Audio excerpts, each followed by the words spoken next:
Gentlemen and ladies, welcome to this lecture once again concerning epithelial tissue.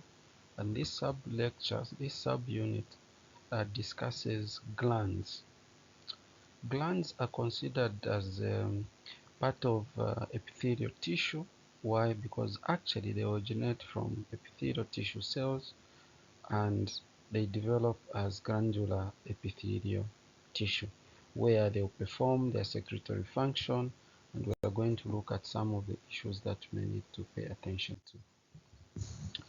So glandular tissue, this tissue is made up of cells designed to produce and secrete substances into ducts or into body fluids.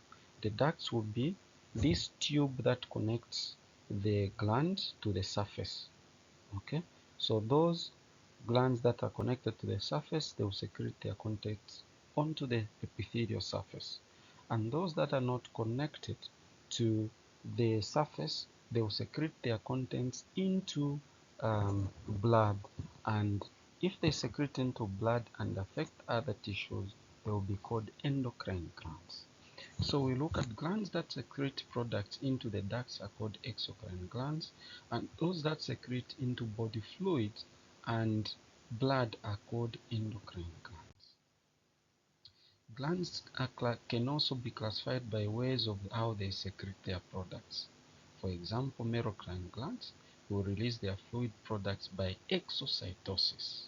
So exocytosis we discussed in mechanisms of transport, and you see, for example, the pancreas, that's how it performs, and are grouped as serous, which produce watery fluid, or mucus, which produce thick protective substance.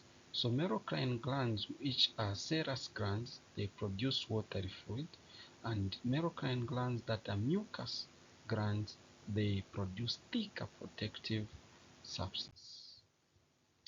Then we have apocrine glands. These, they lose a portion of their cell when they secrete the contents. We have examples of mammary glands or the glands that are found in the breasts. Or we also have orocrine glands that release the entire cell like suicide.